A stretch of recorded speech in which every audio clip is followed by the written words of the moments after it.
হামলা তোলাবাজির অভিযোগে রায়নায় গ্রেফতার তৃণমূল নেতা। অভিযুক্ত রায়না ২ নম্বর ব্লকের প্রাক্তন তৃণমূল সভাপতি সৈয়দ কলিমউদ্দিন। বাড়ি ভাঙচুর এবং প্রাণনাশের হুমকি দেওয়ার অভিযোগ ধৃতের বিরুদ্ধে। ২০ জুন মাধবডিহির বাসিন্দার অভিযোগের ভিত্তিতে তৃণমূল নেতাকে পাকড়াও করা হয়।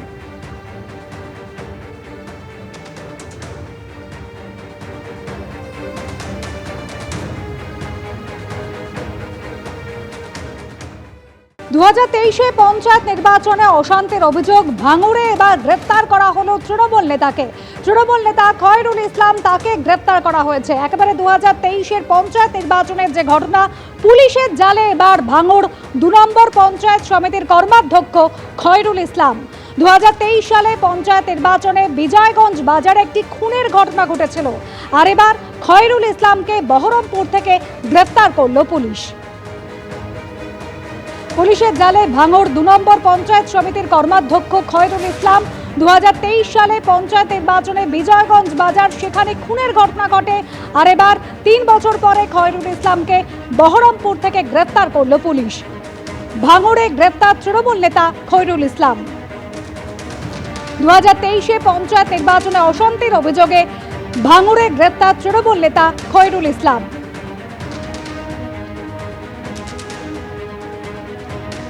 রঞ্জিত হালদার আমাদের প্রতিনিধি রয়েছেন আমাদের সঙ্গে টেলিফোন লাইনে। রঞ্জিত, একেবারে খুনের ঘটনা ঘটেছিল 2023 সালে পঞ্চায়েত নির্বাচনের পরে, গ্রেফতার করা হয়েছে খয়রুল ইসলামকে।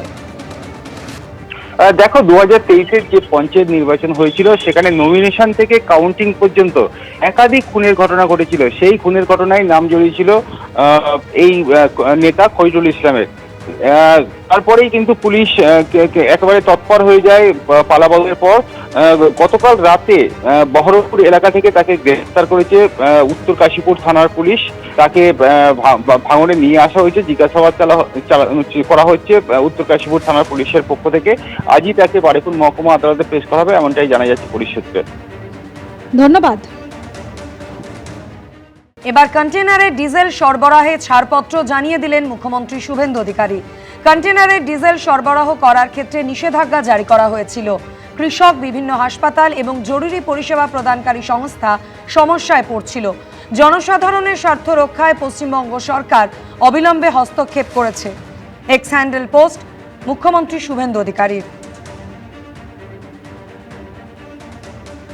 কন্টেনারে ডিজেল সরবরাহে এবার ছাড়পত্র জানিয়েছেন মুখ্যমন্ত্রী। কন্টেনারে ডিজেল সরবরাহ করার ক্ষেত্রে আগে যে নিষেধাজ্ঞা জারি করা হয়েছিল, কৃষক, বিভিন্ন হাসপাতাল এবং জরুরি পরিষেবা প্রদানকারী সংস্থা তার জন্য সমস্যায় পড়ছিল। জনসাধারণের স্বার্থ রক্ষায় পশ্চিমবঙ্গ সরকার অবিলম্বে হস্তক্ষেপ করেছে, জানিয়েছেন শুভেন্দু অধিকারী।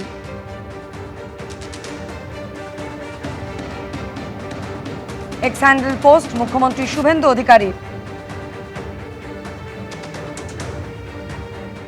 আজ 12 ঘন্টা বন্ধ দ্বিতীয় হুগলি সেতু। ভোর 6টা থেকে সন্ধে 6টা পর্যন্ত বন্ধ থাকবে বিদ্যাসাগর সেতু। মেরামতির কাজের জন্য বন্ধ থাকবে ব্রিজ।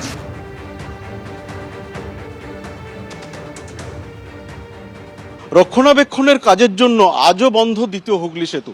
এবং যেখানে আমি দাঁড়িয়ে আছি, অর্থাৎ কলকাতা থেকে দ্বিতীয় হুগলি সেতুতে যে ওঠার যে রাস্তা, সেখানে কলকাতা পুলিশের পক্ষ থেকে বিজ্ঞপ্তি দিয়ে জানানো হয়েছে সকাল 6টা থেকে সন্ধে 6টা পর্যন্ত, অর্থাৎ 12 ঘন্টা এই সেতু বন্ধ থাকবে। যে কারণে ইতিমধ্যে যে বিকল্প রুট তা কিন্তু ঘোষণা করা হয়েছে।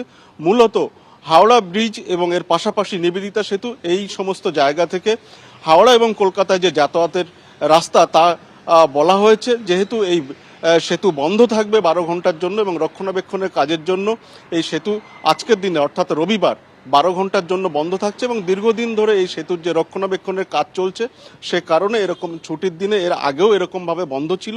এবং এই বন্ধ থাকার কারণে বিকল্প রুট ইতিমধ্যে ঘোষণা করা হয়েছে কলকাতা পুলিশের পক্ষ থেকে।